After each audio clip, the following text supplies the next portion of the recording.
Posición de la iglesia respecto al tema de la homosexualidad. Hola, hola, buenas tardes, ¿cómo estás? Hola, bien, ¿y tú?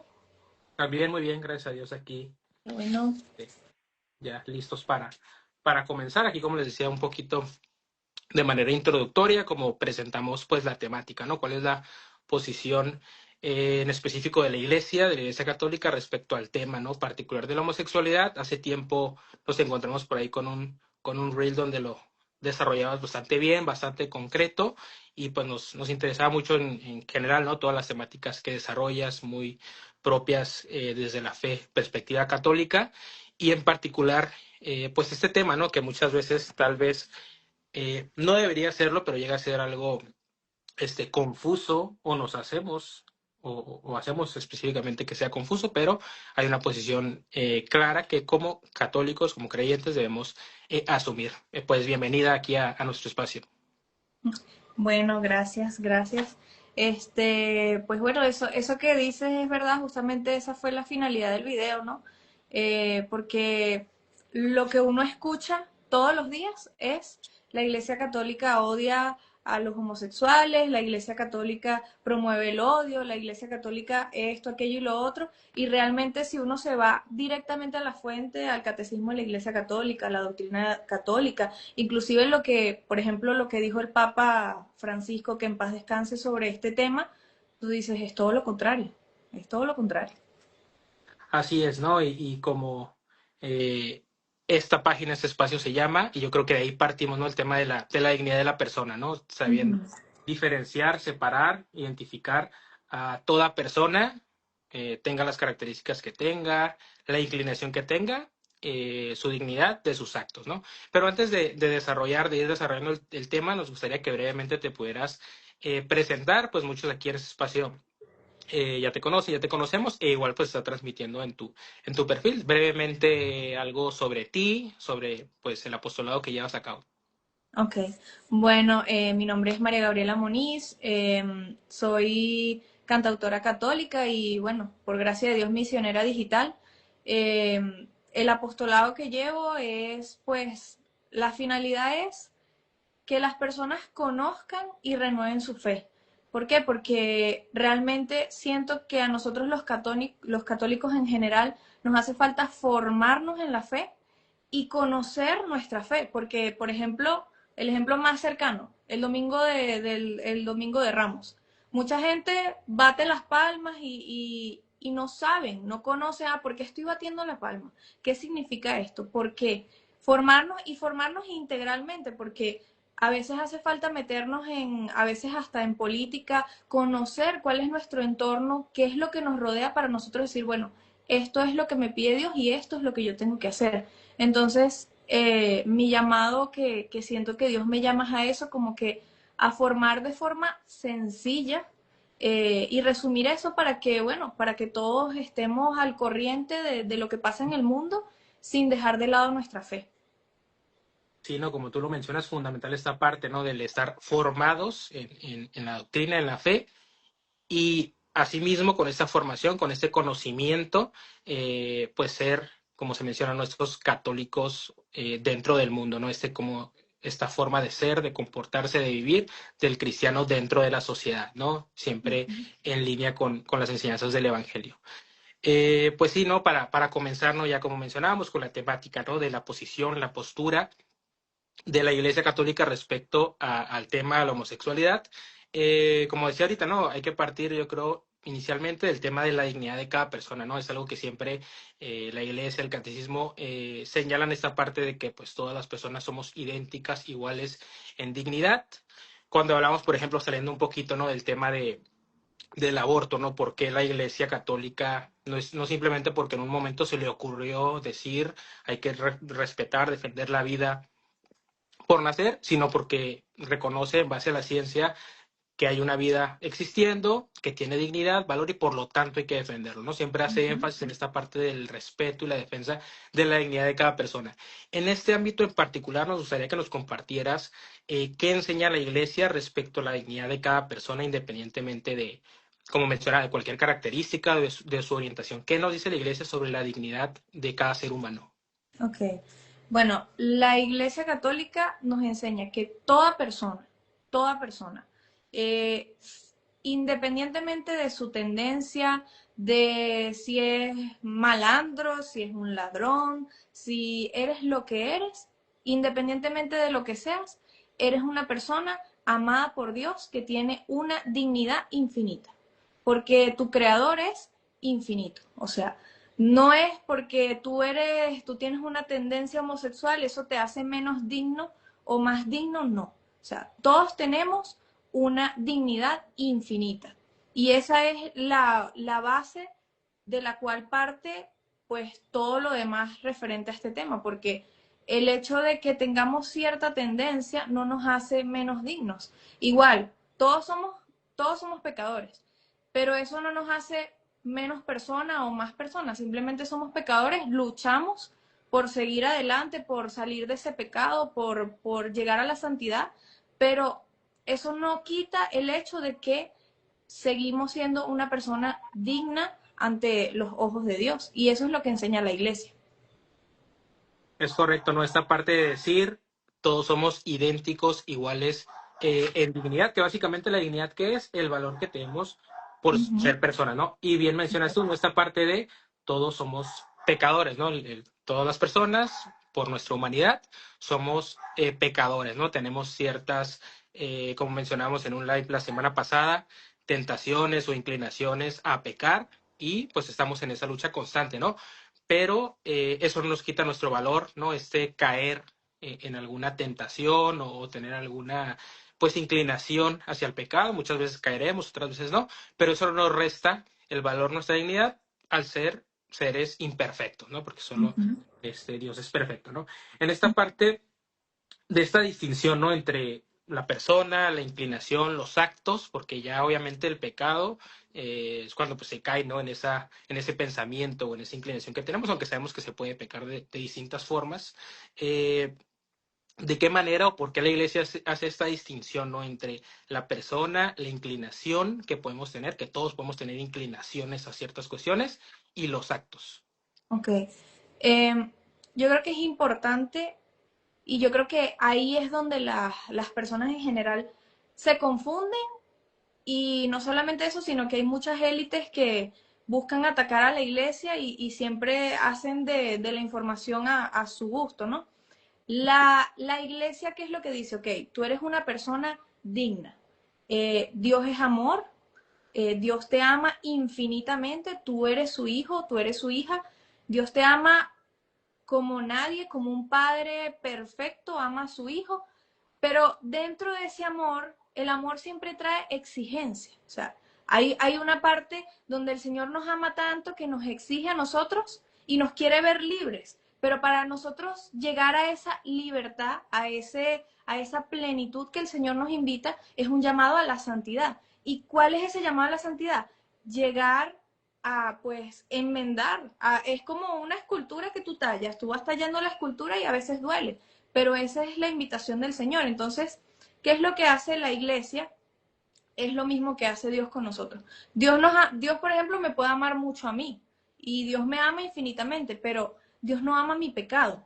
Dios ama al pecador, pero no al pecado. No ama el acto de mi pecado, sino que me ama a mí. Igualmente la iglesia eh, invita a todos, bueno, Dios, tú bienvenido a esta casa, la iglesia es tu casa, tú puedes estar aquí, tú puedes sentirte amado por Dios, pero hay una invitación allí que es a la rectitud, a corregirnos. Entonces, si esa invitación a la santidad requiere una renuncia, es una renuncia al pecado. Y ese pecado, pues obviamente puede ser cualquier cosa, pero en este caso estamos hablando de la homosexualidad. El Señor es muy claro en la Biblia sobre el pecado de la homosexualidad. Entonces, Dios te ama infinitamente, pero Dios te está diciendo, ok, yo te amo a ti como persona, eres una persona digna, amada por mí, pero de que te amo hay una distinción al acto homosexual. Y la iglesia condena es el acto homosexual. La iglesia condena el acto homosexual, o sea, el pecado, pero no al pecador. Y una distinción que hay que tener todos, que eso por ejemplo me lo escribían mucho y me preguntaban, El hecho de que, por ejemplo, yo tengo una tentación, me llegó a la mente, eso no quiere decir que eso es pecado, o sea, me llegó a mi mente una tentación. El problema está en si yo consiento esa tentación y luego caigo en la tentación. Allí ya estoy pecando. ¿Cuál es la invitación de la iglesia? Ok, eres amada por Dios, eres amado por Dios, pero tiene que haber una renuncia a ese pecado. Y esa es la distinción entre el pecado y el pecador. Y esa es la invitación de la iglesia. La iglesia no te dice odiamos a las personas con tendencia homosexual o vamos a hacer esto. No, la iglesia todo lo contrario. Dice, toda persona es digna de recibirla con respeto, con delicadeza, con dignidad, pero en el pecado hay que ser radical. Sí, como bien mencionas en esta parte del pecado, ¿no? Y mencionabas al inicio, hacer referencia al Papa Francisco, ¿no? Uh -huh. Que en muchas ocasiones, pues hubo mucha polarización en cuanto a quienes utilizaron sus palabras para decir, está a favor de tal o cual práctica o está cambiando el discurso, la posición de la iglesia. Y por otra parte, de decir, está siendo muy ambiguo en sus palabras, ¿no? Y yo recordaba mucho en una de las entrevistas donde él hablaba, ¿no? Y para mí fue totalmente claro, pero sus palabras se fueron por otro lado, se entendió de otra forma, ¿no? Donde él decía, hablando de la homosexualidad, no es un delito, pero es un pecado, ¿no? Él decía, obviamente, él hacía esta Uh -huh. referencia, porque obviamente, no es un delito el ser homosexual, pero él hacía referencia con claridad, es un pecado, ¿no? Tener esta situación, y obviamente haciendo referencia al acto, ¿no? Igual cuando hablamos siempre del tema, por ejemplo, de la ideología de género, ¿no?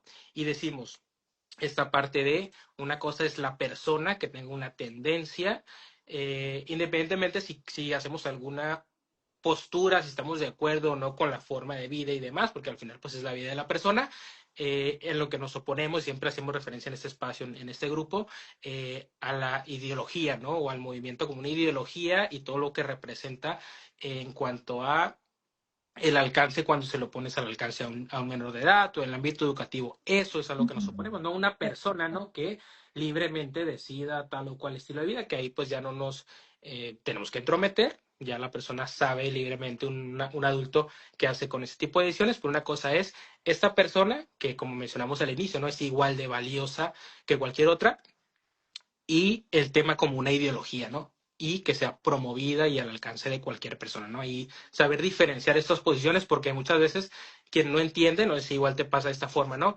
Y te llegan a preguntar, a mí me llegan a preguntar, yo una de mis prácticas es la docencia y muchas cuestiones, y en muchas ocasiones cuando salen los temas, la pregunta es si yo estoy a favor o porque no quiero tal vez a las personas homosexuales, ¿no? No se alcanza a entender esta parte de la persona y la ideología y el oponerse a la ideología o a que la ideología se promueva, ¿no? Como una normalidad o como una oferta, ¿no? Entonces, bien importante diferenciar y no solo afuera, sino que inclusive dentro de la iglesia. No sé con qué te has encontrado tú, olvidándonos de lo de fuera, dentro de la iglesia, o sea, con las personas con las que estás en comunidad, en alguna agrupación o inclusive en el ámbito digital sobre el tema o sobre tu postura o la postura de la iglesia sobre el tema. O sea, ¿tú con qué te encuentras dentro de la iglesia hablando sobre este tema?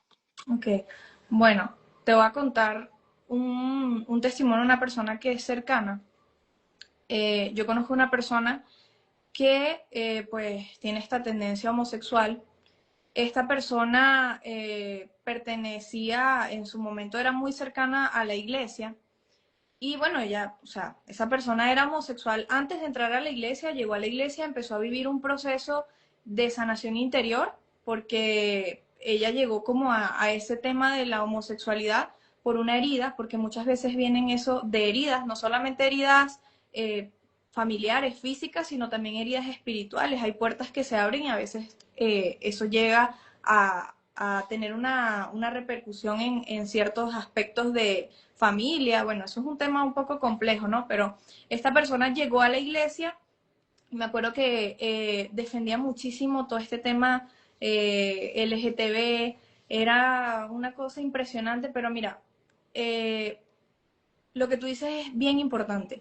Hay una diferencia y yo creo que eso le abriría la mente a muchísimas personas en el mundo en general, fuera de la religión. O sea, tienes que tener una idea de la diferencia que hay entre ser una persona con tendencia homosexual a pertenecer a la ideología de género.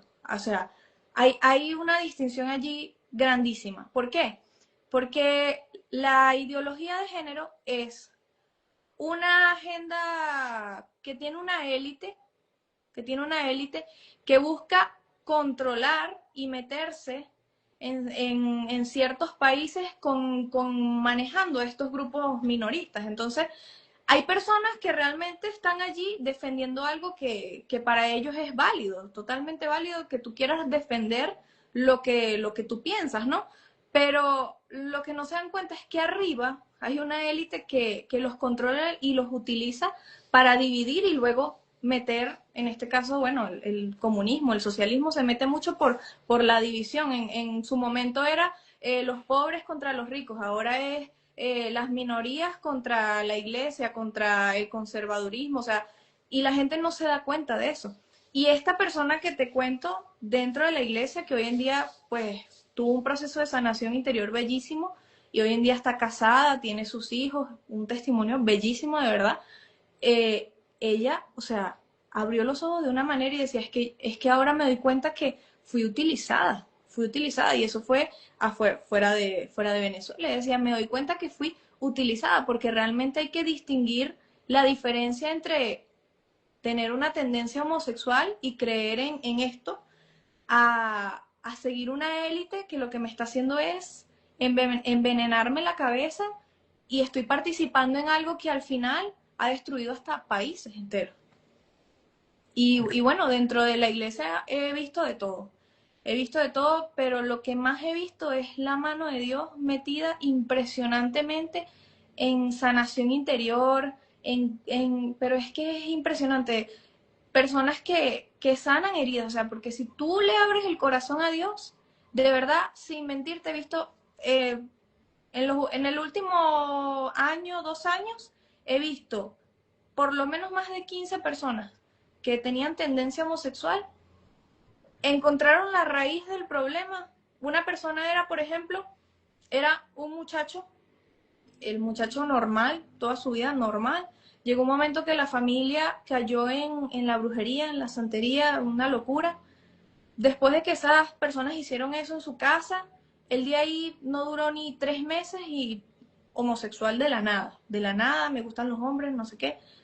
Tuvo un proceso de liberación espiritual en temas de santería, nada que ver con el homosexualismo, y se liberó del homosexualismo, porque hay exorcistas que aseguran que abrirle la puerta al esoterismo trae espíritus de homosexualidad, por ejemplo. Eso no estoy diciendo que sean todos los casos, pero existe. Igual heridas por violación, por falta de padres, hay eso es un tema muy abierto, pero Dios te muestra que hay una oportunidad y eso es lo que yo he visto. Inclusive personas que me escriben por el video que saqué, personas que me escriben que ni siquiera eran católicos ni nada, simplemente me escribían y me decían, mira, yo no sabía eso, o sea, a mí me metieron en la cabeza que la iglesia odia a los homosexuales, que la iglesia detesta a todas estas personas y que no las quiere ver nunca. Y yo no, o sea, son bienvenidos, pero hay un llamado a la santidad, hay un llamado a la castidad, hay un llamado a luchar contra eso.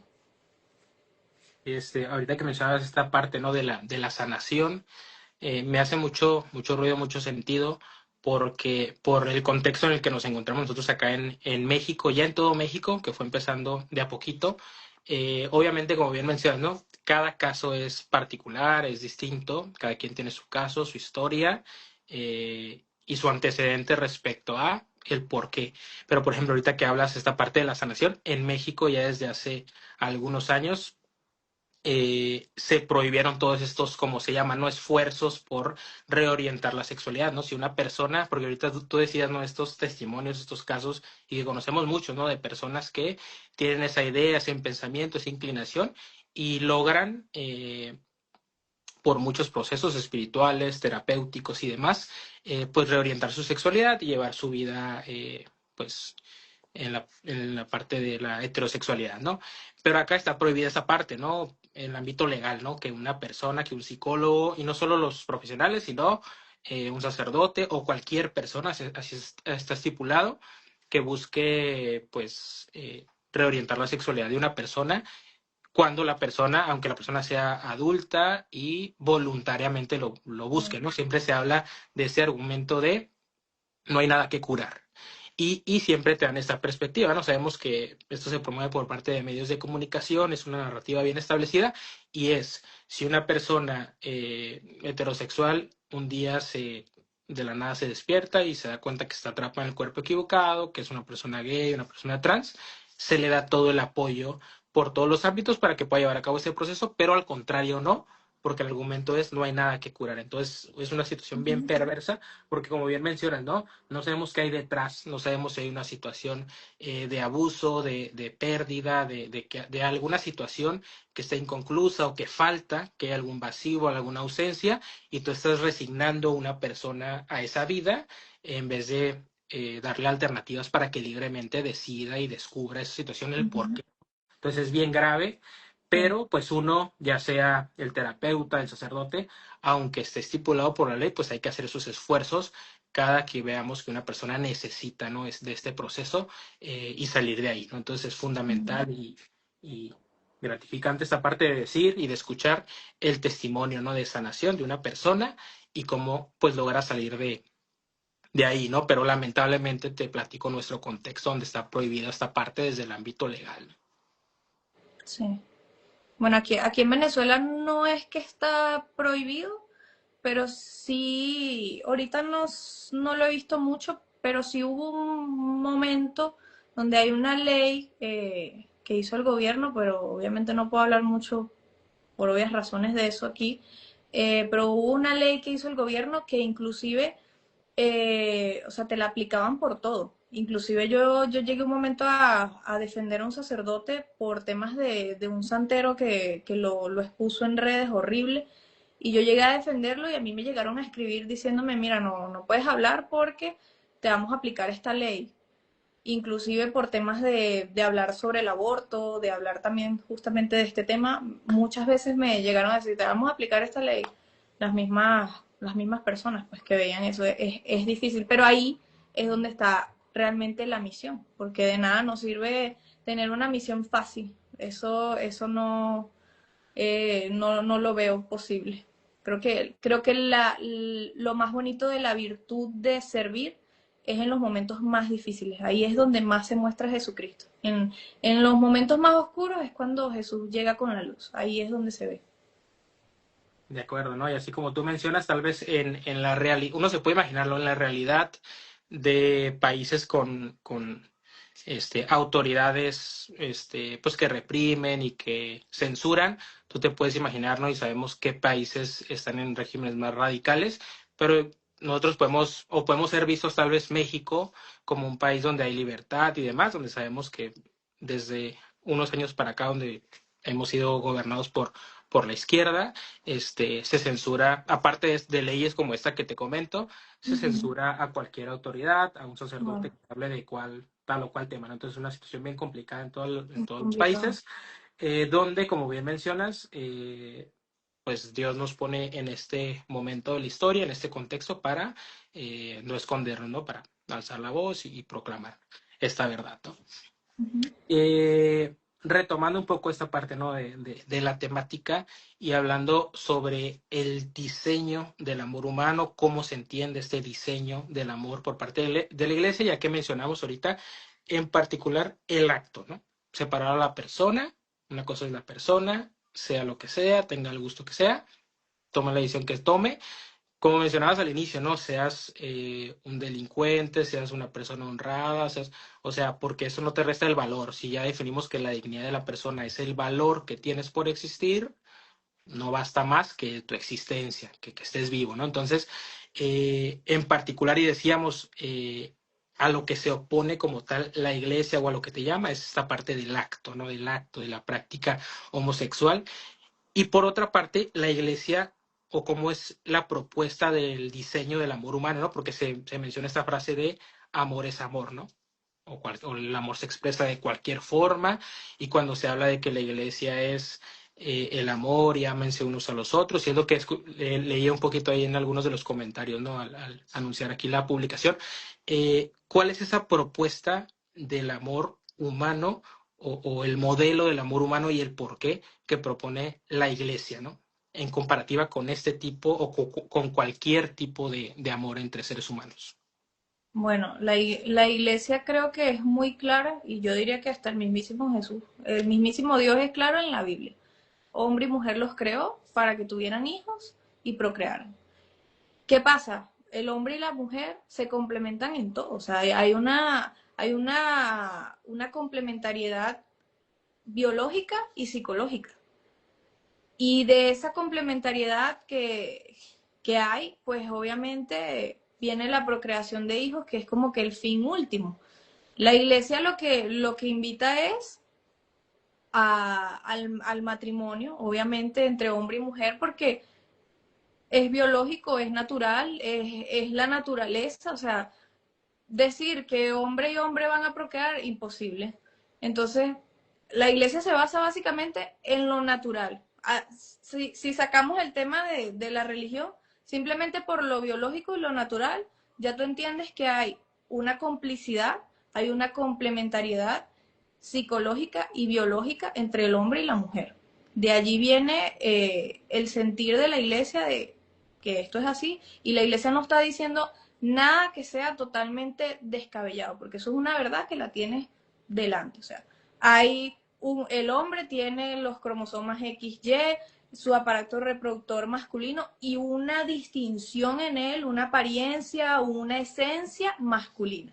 Y la mujer, por su parte, pues su feminidad, su aparato reproductor femenino, sus cromosomas XX, totalmente distintos, pero a la vez complementarios. Y la iglesia no dice nada que no sea algo descabellado, algo que sacaron de Marte, de Júpiter, no, simplemente la naturaleza humana, lo que es biológico y psicológico, que ya viene, que es que eso es esencial, eso lo hizo Dios tan perfecto que somos tan complementarios que viene así, perfecto, y ese es el plan divino de Dios y eso es lo que promueve la iglesia.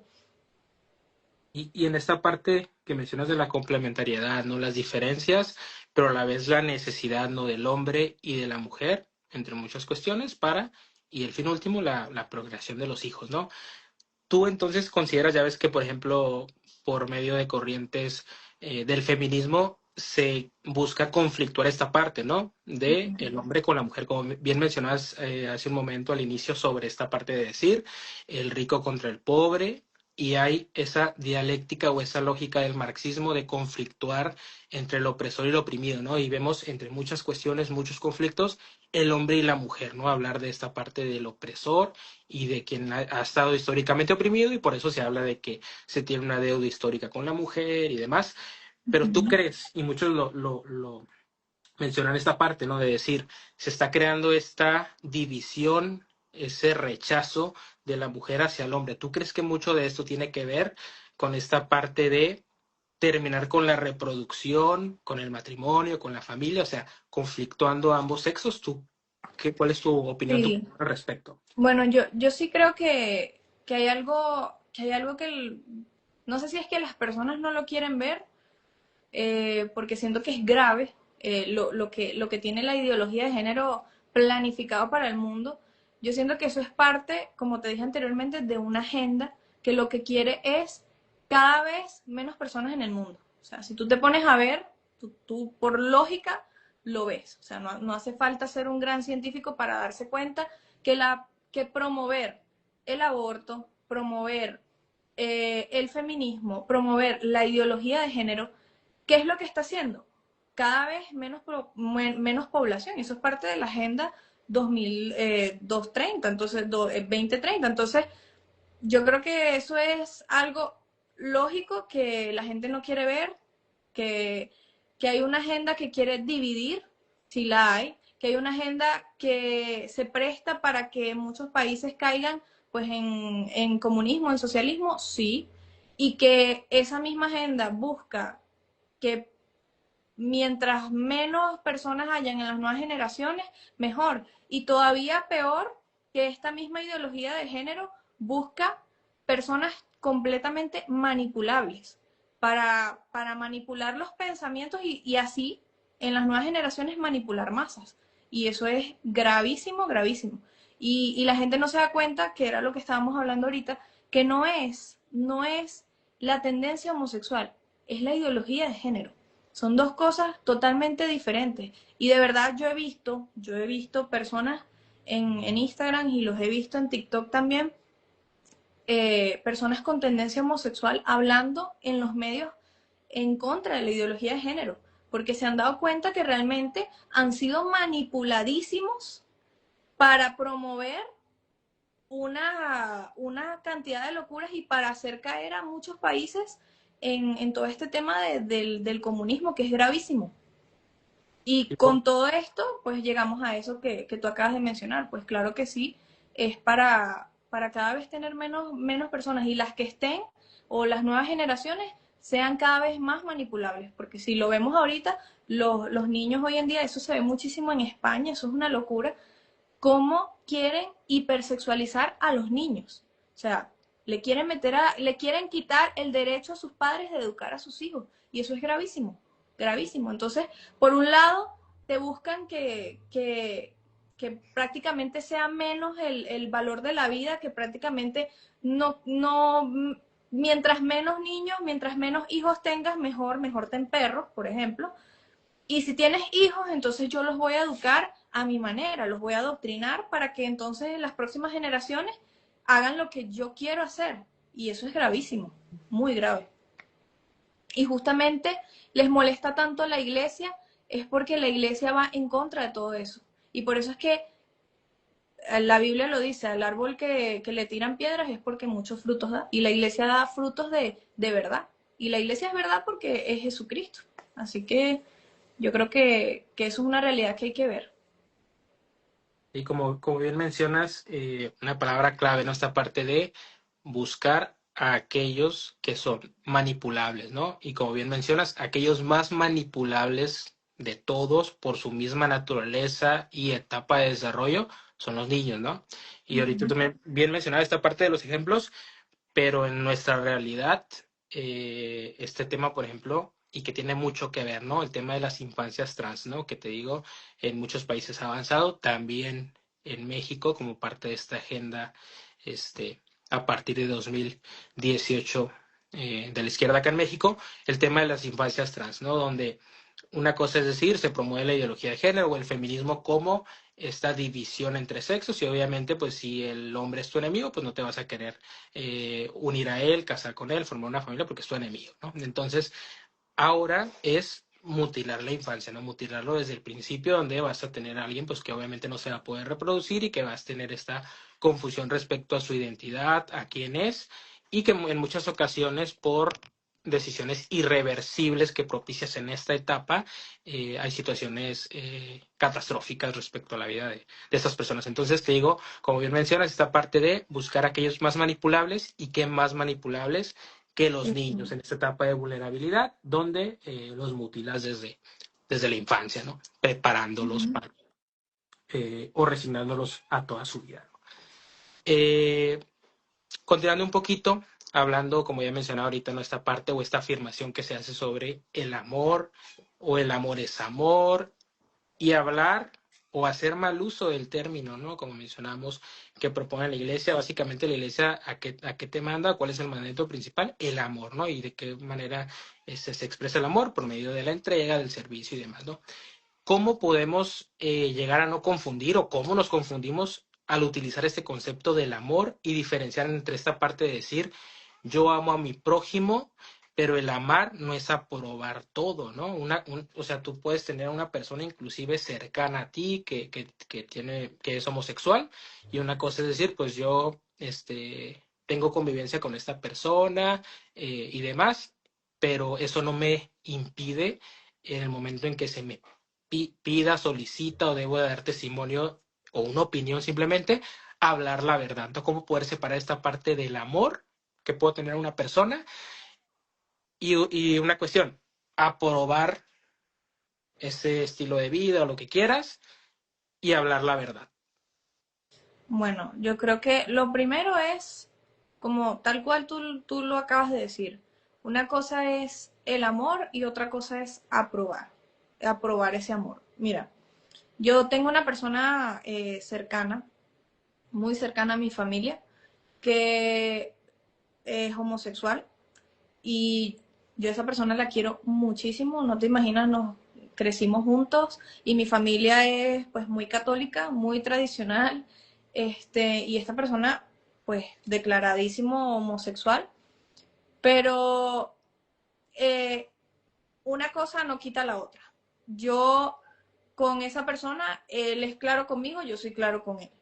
¿Qué es lo que hemos hecho nosotros? Por poner un ejemplo, yo no sé si alguna persona que esté viendo esto tendrá un familiar pues en esta situación, que a veces es difícil para uno como cristiano enfrentarse con esto, pero si sigues tal cual lo que dice la iglesia, no hay por qué temer. Es decir, yo a esta persona pues la quiero muchísimo, hemos salido juntos cuando yo viajo, eh, me lo consigo, hablamos, inclusive me llama, hablamos, pero él sabe que yo no estoy de acuerdo con eso y lo hemos hablado. Yo, mira, le he hablado clarito, hemos hablado de la ideología de género, hemos hablado de, pues, cuando él ha tenido pareja, hemos hablado de muchas cosas y he sido clara en eso. Y el hecho de ser claro no quiere decir que tú vas a dejar de amar a esa persona.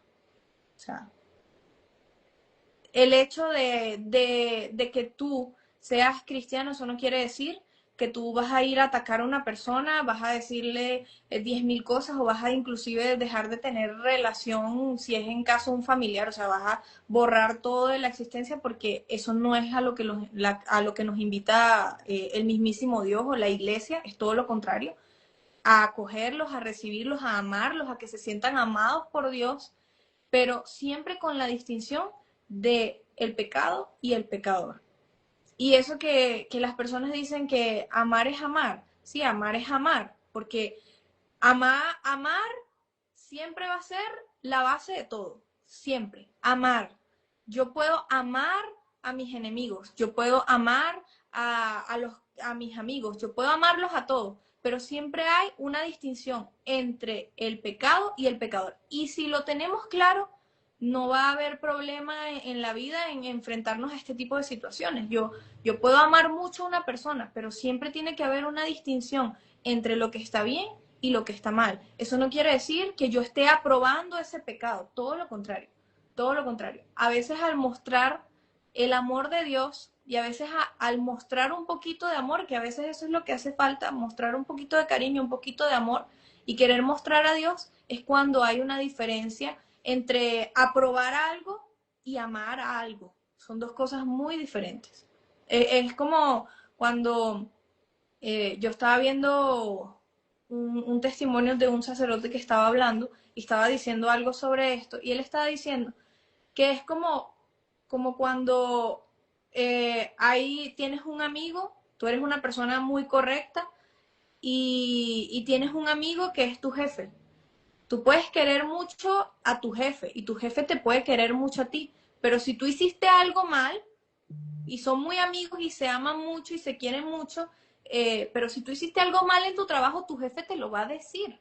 Te lo va a decir, ¿por qué? Porque es tu jefe. El hecho de que sea tu jefe no significa que no es tu amigo. Y el hecho de que sea tu amigo no significa que no sea tu jefe. Y el hecho de que él sea tu jefe y sea tu amigo no quiere decir que él no te tiene por qué decir las cosas que haces mal. Todo lo contrario.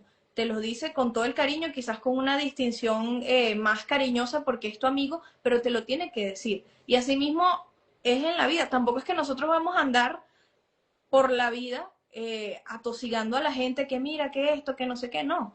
Dios siempre pone los momentos ideales para decir las cosas y eso es algo que yo aplico mucho. Yo a veces veo algo y siento que no es el momento de decir algo, pero de repente Dios me pone el momento, la situación en la que yo puedo decir, mira, yo te quiero mucho, pero pasó esto, esto y esto y yo no estoy de acuerdo con esto. Dios siempre muestra, entonces el hecho de amar y amar muchísimo no quiere decir que yo estoy aprobando un pecado. Y yo creo que esto que mencionas es como que uno de los retos principales para aquellas personas, para aquellos católicos, para aquellos jóvenes. Yo lo veo mucho identificado en algunos jóvenes que tenemos aquí en este grupo que invitamos a participar a las actividades y demás, y que poco a poco se van integrando, van entendiendo en qué consiste, pero vemos que hay esa dificultad en ocasiones, ¿no? Están como en ese proceso de entendimiento, de decir, entender esta parte que para nosotros es clave y muy clara, ¿no? Esta parte, como hemos mencionado aquí, de la separación, ¿no? Del separar la persona, la ideología, darnos cuenta cuáles son las consecuencias, darnos cuenta cuál es el peligro que representan esas ideologías, e ir contra ello, no contra las personas, ¿no? Pero yo creo que es un reto porque, hablando del joven, del adolescente, ¿no? Que se encuentra en una etapa de desarrollo de la identidad, de la personalidad, donde importa mucho lo que digan de él, cómo lo vean,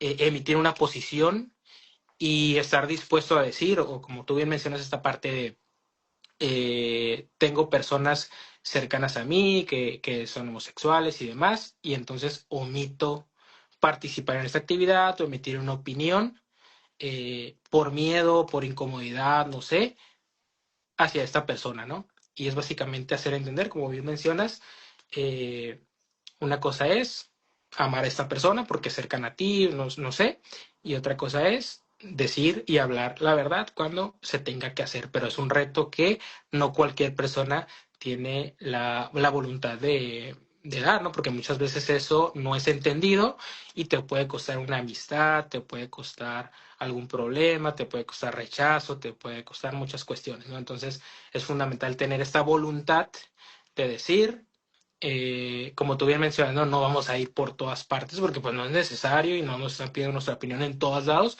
pero cuando sea necesario, cuando nos pidan la opinión o cuando veamos que se tiene que hacer, tener esta voluntad, esta disposición de hablar esa verdad sin miedo a lo que nos puedan decir, a lo que puedan pensar de nosotros, ¿no? Entonces, Ujú. lo podemos decir aquí muy fácil, pero es un reto complejo y más para el adolescente, ¿no? Que está en esta etapa y pues básicamente tal vez pueda llegar a hacerlo hasta que esté en un momento como de compromiso o de convencimiento pleno con la posición, ¿no? Con la postura.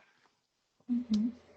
Este, hablando de esta parte que ya se mencionó también en algún momento, del tema de la santidad, ¿no? Sabemos que la iglesia nos llama a todos a alcanzar la santidad, a buscar la santidad por medio de nuestra vida, ¿no? Llevar eh, este proceso de conversión continuo en búsqueda y en miras de la santidad, ¿no?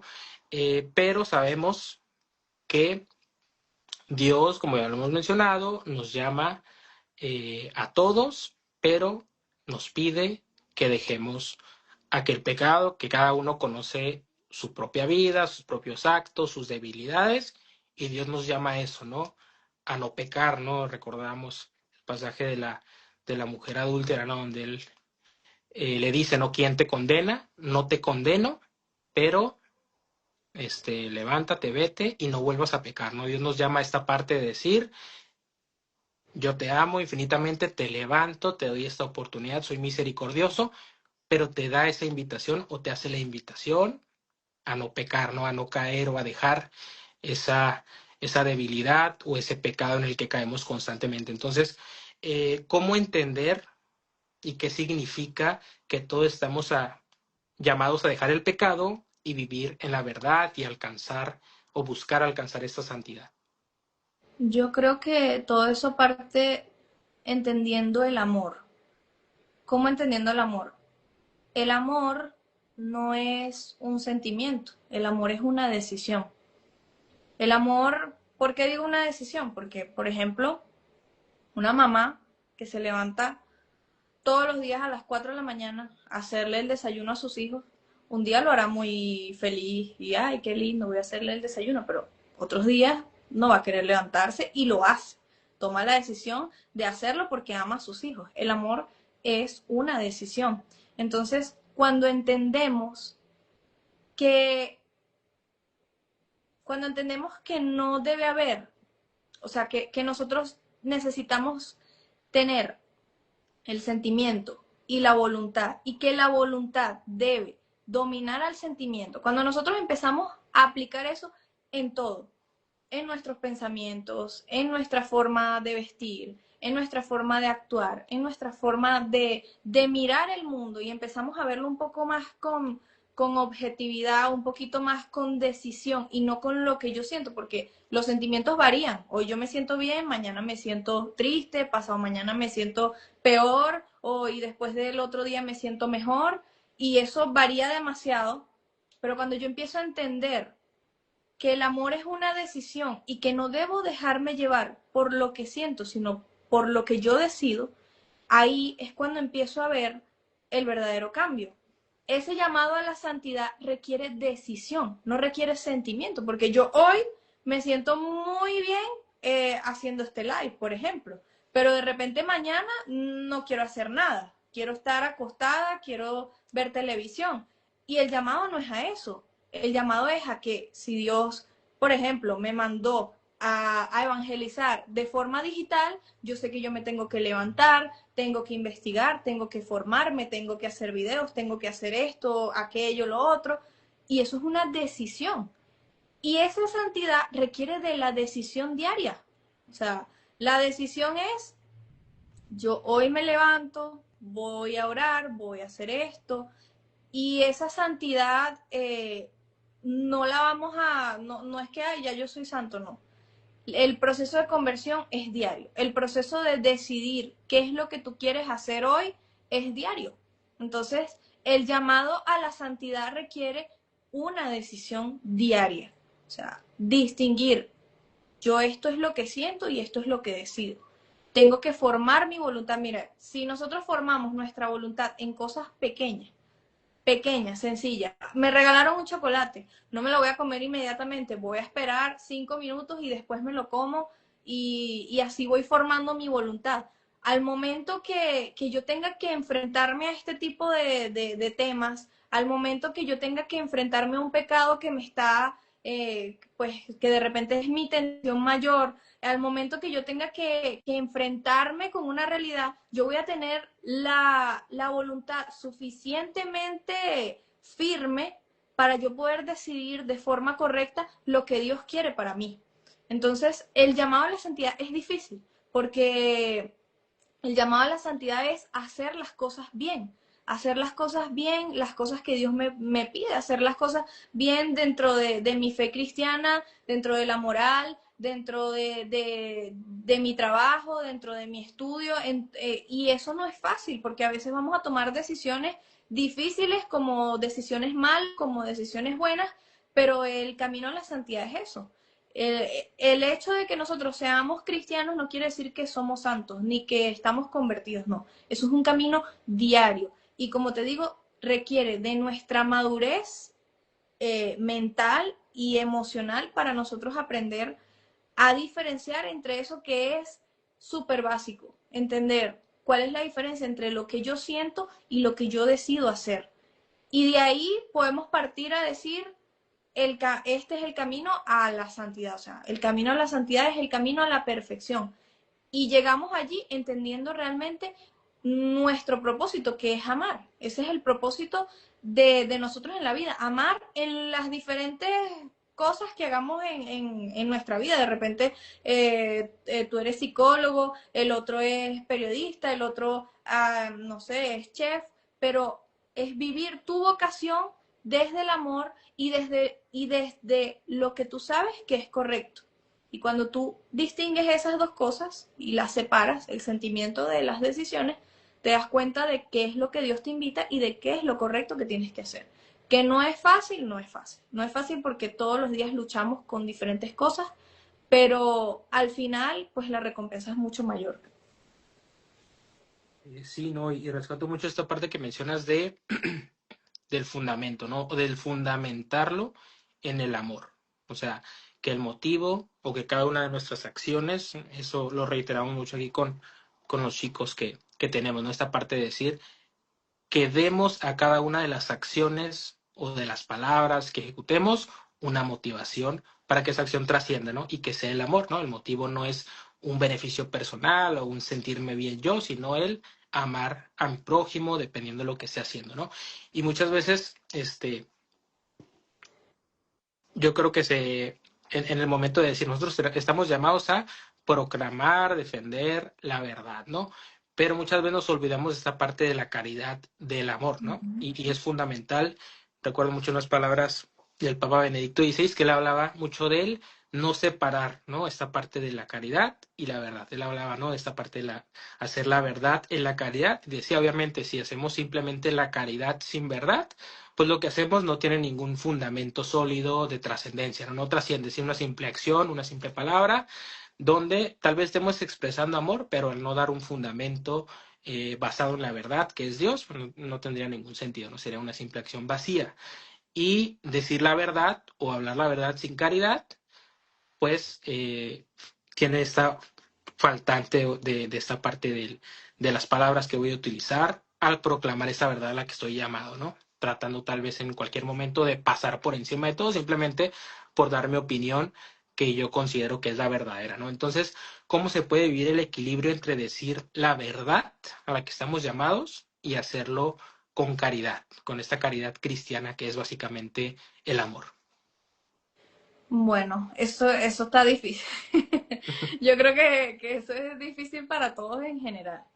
Pero yo creo que cuando tú vives un encuentro personal con Dios y te das cuenta de que tus heridas no son distintas a las heridas de los demás, yo creo que allí tú te das cuenta que decir ciertas cosas, por más difícil que sea, a veces decirlo con amor a veces hace un cambio bastante radical.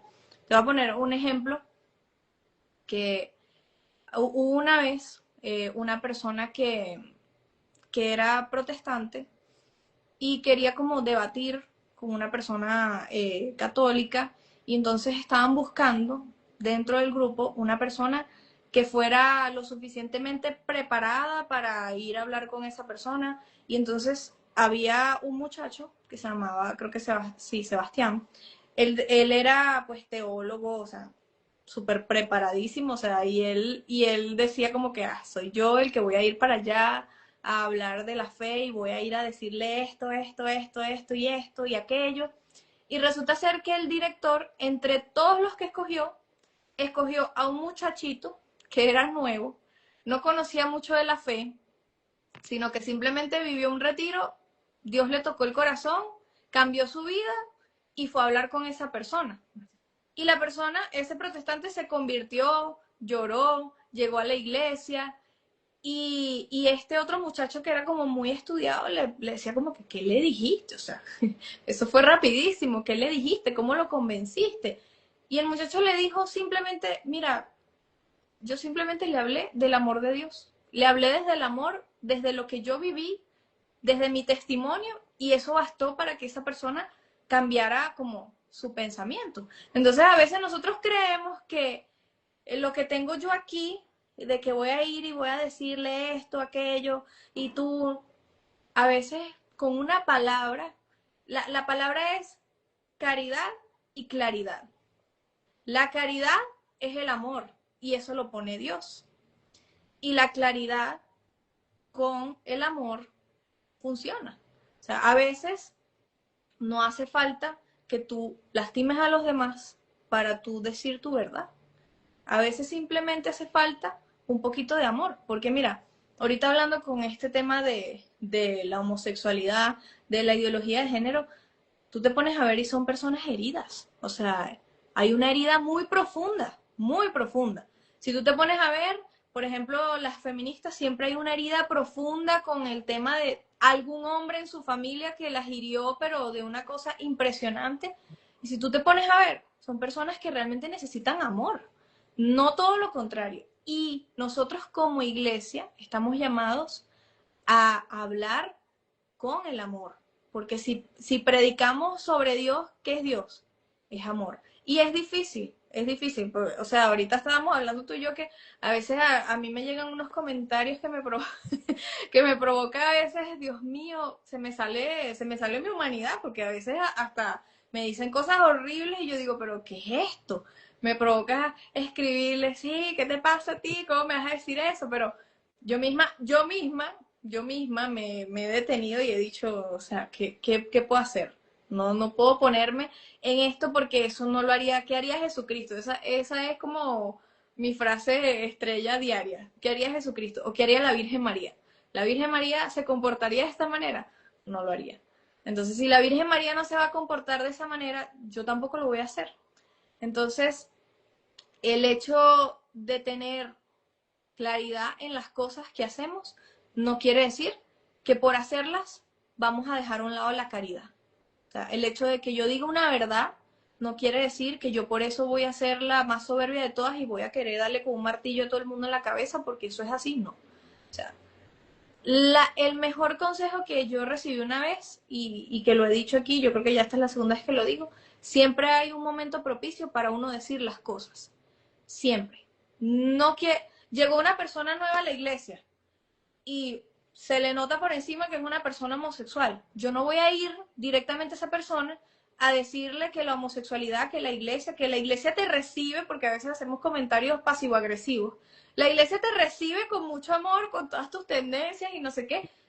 No, o sea, ese no es el momento. Deja que la persona conozca a Dios y en su momento, en algún retiro, en alguna confesión, en algún momento va a salir el tema y esa persona, Dios le va a hablar a través de eso, pero todo tiene su momento. No tenemos que ofuscarnos a querer, sí, a veces nosotros estamos efusivos porque tenemos la verdad en las manos y la iglesia es la verdad y queremos como repartirlo al mundo y a veces no lo hacemos con mala intención, pero la clave está en esperar el momento que Dios te muestra y que Dios tiene para decir lo que tienes que decir.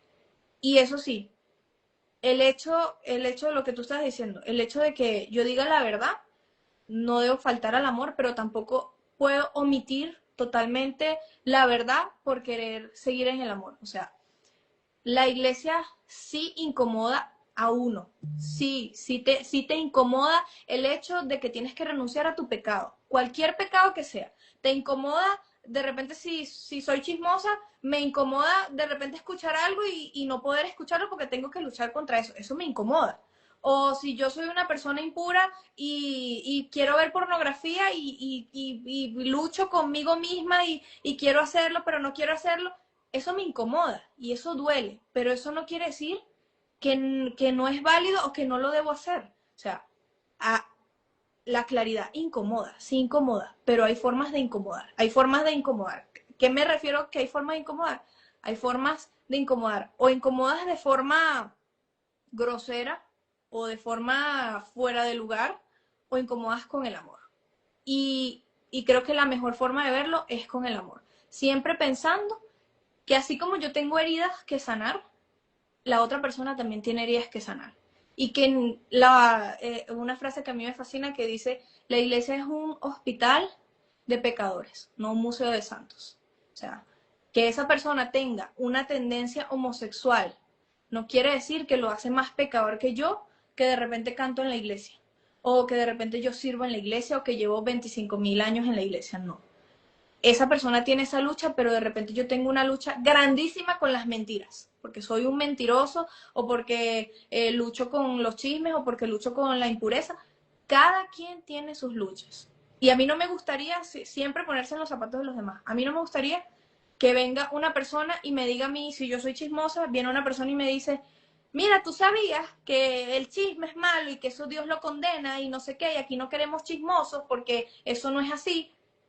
O sea, ¿a quién estamos mostrando? ¿A nosotros o a Cristo? Entonces yo creo que eso sería lo clave y que a todos nos va a costar. Todos nos va a costar. Yo estoy diciendo que eso es fácil porque a veces uno quiere como decir las cosas, pero todo tiene su momento. Y el que ora y tiene a Dios en el corazón sabe elegir el momento perfecto para decir algo. Y Dios te lo pone en el corazón y tú sabes que es de Dios. Pero cuando no tienes a Dios en el corazón, a veces hacemos metidas de pata, como decimos aquí, a veces lo decimos en el lugar menos equivocado, en el lugar incorrecto, y es porque realmente nos falta Dios. Sí, yo creo que esta parte, ¿no? Del don de la prudencia, ¿no? Me encanta esto que mencionas sobre el momento preciso, ¿no? El momento preciso, y me hacía recordar mucho en mi adolescencia, ¿no? Cuando iniciaba en esta parte de la formación o ya de una vivencia de mi fe, pues con mayor conciencia y convencimiento y demás, como tal vez había como esa necesidad en esa inmadurez de eh, tal vez debatir alguna situación o como si a cada situación debía de este mis palabras debían de estar ahí, ¿no? O esa verdad, como decías, ¿no? Que sentimos que tenemos la verdad en nuestras manos y que hay que desbordarla. Es fundamental esta parte de la prudencia, ¿no? Y recordando, por ejemplo, ahorita lo que mencionabas, ¿no? Ahí de los comentarios, como muchas veces igual, ¿no? Ya estás ahí por responder, pero llega un momento donde dices, pues no hay esa necesidad, no es algo que es para bien o para ayudar. Y luego pues ves a las personas, ¿no?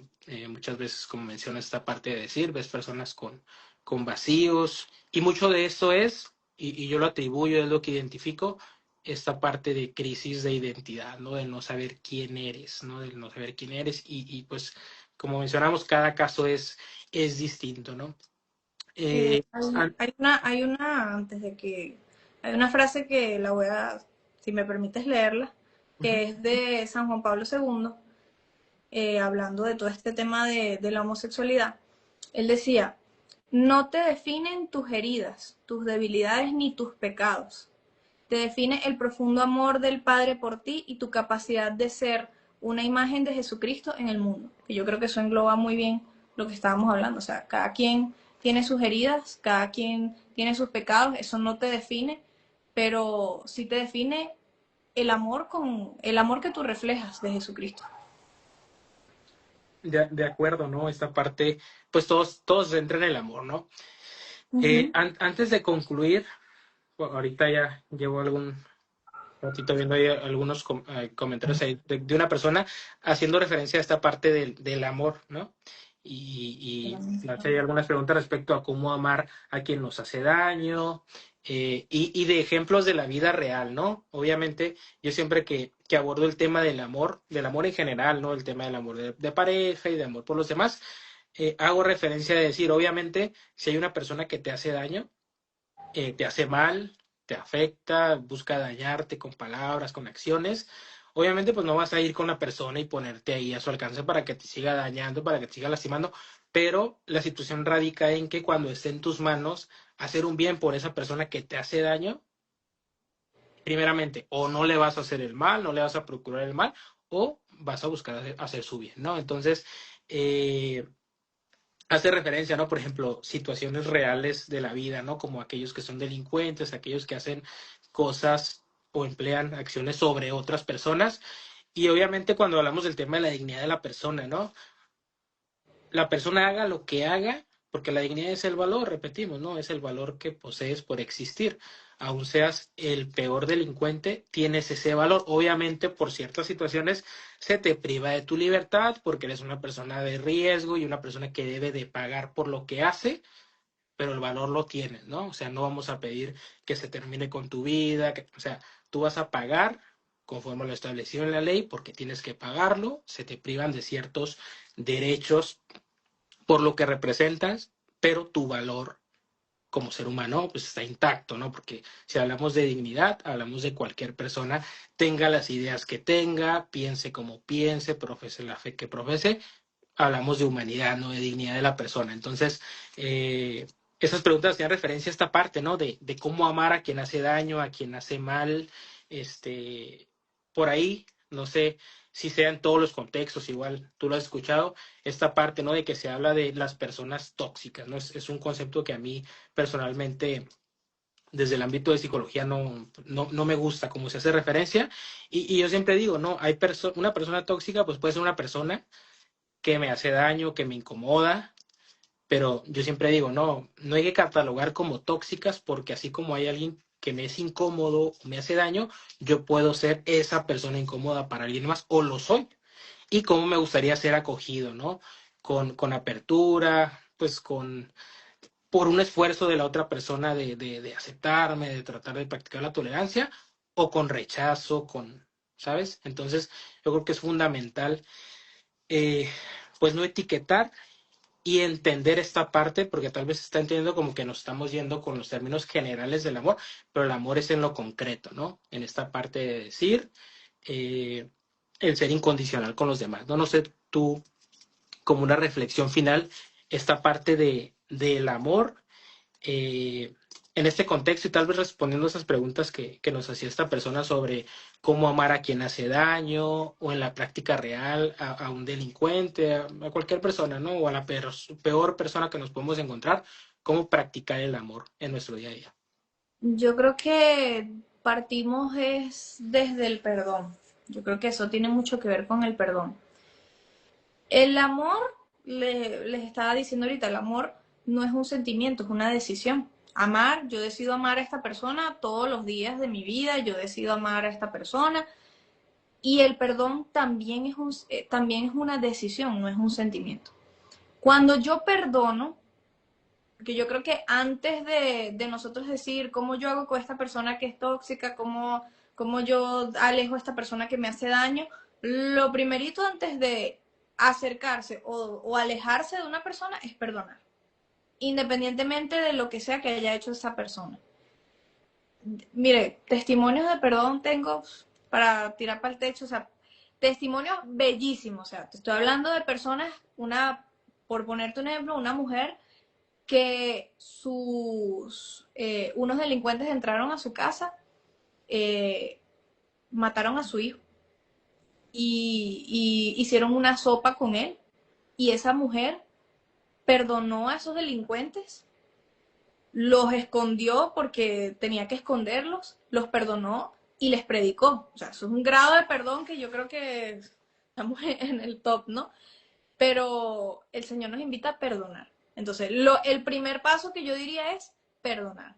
Y no es, hoy yo amanecí sintiendo que sí lo puedo perdonar, pero yo siento que no lo puedo perdonar. No. O sea, yo hago una oración, yo voy ante el Santísimo o yo hago una oración en mi casa, en mi intimidad y digo, Señor, yo perdono a esta persona por esto y esto y tomo la decisión y listo. Y llena, Señor, con tu amor el vacío que quedó de ese rencor que yo tenía en mi corazón, llénalo con tu amor y listo. Eso es el primer paso. Ya depende, pues, o sea, es muy, muy amplio, ¿no? Lo que podemos hacer en diferentes situaciones, ¿no? Pero hay dos tipos, yo no sé, tú eres más psicólogo que yo, pero lo que yo he vivido, pues, en diferentes retiros, ayudando personas, es que, y en mi vida propia, hay personas con las que uno se la lleva mejor cuando uno está lejos, ¿no? Entonces, el hecho de que yo perdone a una persona no quiere decir que yo a esa persona voy a estar encima de esa persona. Ay, yo te amo, yo te quiero, vamos a salir para el centro comercial, vente para mi casa y hacemos una parrilla. No. O sea, hay personas, yo creo que eso es personal de cada quien, yo creo que cada quien sabe qué situación se enfrenta, si es una persona con la que realmente no puedo invitarla a mi casa y perdonarla y decir porque de repente es una persona que es iracunda, por ejemplo, entonces yo sé que si yo crecí con una mamá, por ejemplo, que es iracunda y que me insulta y me grita y me dice cosas y yo la perdoné y entonces mi mamá vive en su casa y yo vivo en mi casa y entonces de repente yo vengo y le digo a mi mamá, vente todos los días para acá y te quedas conmigo. Y yo sé que mi mamá es iracunda y por cualquier cosita viene y me grita y ya otra vez retrocedo en mi proceso de sanación, pues no tiene sentido. Entonces ya yo sé que tengo que tener una relación cordial con mi mamá. O sea, de repente vamos a salir al centro comercial, de repente vamos a hacer esto, venga un cumpleaños, pero ya no es, mamá, vente todos los días aquí conmigo porque necesito esto y aquello. No, porque no puedo, o sea, porque me retrocede en mi proceso de perdón, en mi sanación de heridas. Hay personas con las que no se puede hacer, como hay personas que requieren un perdón, que tú perdones y que la situación no se va a olvidar. Eso de que perdone, olvido, la situación no se va a olvidar, pero ya yo lo recuerdo sin dolor porque Dios pasó por ahí. Ya yo no recuerdo eso con dolor, sino que lo recuerdo más bien como un testimonio de que Dios puede restaurar una relación o Dios puede restaurar una familia. Entonces ya yo sé que yo con esa persona puedo volverla a traer a mi casa o puedo volver a salir. O sea, yo creo que eso depende de cada persona, o sea, de cada, es muy amplio, ¿no? Pero yo creo que eso son dos cosas diferentes. O sea, si yo reconozco que la relación está para no acercarme a esa persona, pues no me acerco, pero la perdono. O sea, no es que la voy a ver y, ay, no le voy a hablar más nunca, porque eso no es perdón. El perdón es que si yo perdoné a esa persona, yo la puedo saludar, yo la puedo abrazar, si necesita de mí, la voy a ayudar. Eso es el perdón. Que no la voy a tener metida en mi casa de repente o que no va a ser mi amiga íntima o mi amigo íntimo, pues no será mi amigo íntimo, pero el perdón me llevó a tener una relación cordial con esa persona y si en algún momento necesita algo, necesita de mí, pues ahí voy a estar porque eso es lo que nos enseña Jesucristo, a hacer el amor y ser ese amor es estar ahí incondicionalmente cuando me necesiten, cuando no me necesiten, pero siempre marcando pues sus distancias. Y bueno, en el tema, yo también estaba como medio leyendo el comentario, no sé a qué se refiere con el tema de los delincuentes, pero yo creo que en general una persona que llega a ser un delincuente es una persona que ha vivido situaciones difíciles, que ha vivido situaciones duras y que esas situaciones la han llevado a hacer cosas muy feas, muy malas. Y yo creo que yo no juzgo, por ejemplo, las personas que aquí en este país han hecho mucho daño, que han dañado familias. Por ejemplo, por ponerte un ejemplo, yo tengo una tía que ella murió ahorita en octubre y ella era maestra y ella era una persona que toda su vida vivió súper bien, luego, bueno, lo que todos conocemos, y era una persona con la que nosotros teníamos literalmente que vivir dándole comida, llevándole mercado, ayudándola, una persona que falleció y que nunca pudo ver un cambio, o sea, nunca tuvo la esperanza de ver un cambio, nunca tuvo la esperanza de poder sentirse bien en su vejez, sino que todo lo contrario, fue una vejez muy sufrida porque lo que le daban para pagar no era suficiente y tú veías a muchas personas pues altas, delincuentes robando y ella viviendo de esa manera, ella como muchas personas, pero ese es mi caso personal, la persona que yo tengo más cerca para yo ver eso. Y créeme que cuando mi tía murió, o sea, a mí me dio un dolor porque yo decía, a pesar de que ella no era pues cercana, muy cercana, a mí me dio dolor ver una persona que vivió su vida muy tristemente y que al final nunca tuvo la esperanza de ver lo que vimos hace poco, ¿no? Aquí en este país. Entonces, yo decía, a mí de verdad, o sea, a mí me dio cuando pasó lo que pasó este año aquí en este país, lo primerito que a mí se me vino a la mente fue ella. Y me dio de verdad rabia. Yo dije, o sea, este montón de delincuentes nunca le permitieron a mi tía y a cuántas personas que murieron en hospitales, que murieron en situación de calle, que murieron, tuvieron que irse y murieron en tantos sitios caminando como locos. O sea, a uno le da rabia. O sea, estamos hablando de que son unos delincuentes que uno tiene que perdonar. O sea, y yo tuve que sentarme ese día, recé un rosario y dije, Señor, yo los perdono y los comprendo y voy a tratar de ver siempre lo bueno de esas personas. Es difícil, sí es difícil. Y que hay situaciones estratosféricas, sí las hay. Pero la invitación es siempre a perdonar. O sea, el hecho de que yo los perdone no quiere decir que yo ahora voy a andar con esa gente, ay, sí, bravo, el amor, ay, qué lindo, no. O sea, yo los perdono, pero cada quien tiene que, si ellos tienen que ir a la justicia, van a ir a la justicia, si ellos tienen que, pues, dejar todo lo que quizás han robado y que hacen en la calle, pues lo harán, ya eso le corresponde a Dios, no me corresponde a mí juzgarlo, pero por mi parte, yo los perdono, porque la falta de perdón es un veneno para sí mismo, no para los demás. Eso es como tomarse un veneno y decir, yo quiero que esta persona se muera y me tomo el veneno para que esta persona se muera. ¿Quién se está muriendo? Yo. Entonces, no sé si eso responderá a la pregunta más o menos de la persona en cuestión de los delincuentes, pero es difícil, sí. Y bueno, yo creo que cada situación es como muy particular, ¿no? Y no, y mencionando los delincuentes, ¿no? Uno se pensaría en otro tipo, pero tú hiciste referencia, ¿no? En particular, ¿no? Esta parte. Y rescato lo que mencionas, ¿no? Del perdón, lo dijiste perfecto, ¿no? Obviamente la situación pasó y la vas a recordar, no es de que se te va a olvidar simplemente porque perdonaste, pero pues ese recuerdo pues ya no te genera ninguna situación negativa, ni ninguna situación de rencor o de venganza hacia esa persona, ¿no? El perdón es signo, cuando se perdona verdaderamente, es de que aquello se superó. Se recuerda por qué pasó, pero pues está superado, no está perdonado, ¿no? Y esta parte del delincuente que mencionaba aquí esta persona, o sea, obviamente no vas a justificar los actos muchas veces porque también se puede tener o se puede entender que se está como justificando que una persona delinca por su contexto, lo que sea, obviamente hay contextos bien complicados, pero obviamente sin justificar esta situación de decir la persona cometió un delito, cometió un crimen y pues debe de pagarlo, ¿no? Al final fue Exacto. su decisión, Ujú. tal vez sin la necesidad de hacerlo o con toda la necesidad de hacerlo, pero cometió un delito donde afecta a terceros y demás y obviamente pues debe de pagar por ello. Eh, pero, o sea, como mencionaba, ¿no? Muchas veces son personas pues que lo que se necesitan de ti, ¿no? Necesitan de ti o tal vez no está en tus manos, pero, o sea, sin justificar el acto, pues está ahí para las personas. O sea, cuál es la necesidad de eh, no amar, ¿no? Porque el amar, no es, como mencionas, no estar ahí, pero pues el amar es el darse a las personas, el entregarse, el servir y siempre que esté en tus manos, ¿no? Entonces, pues, con esto concluimos.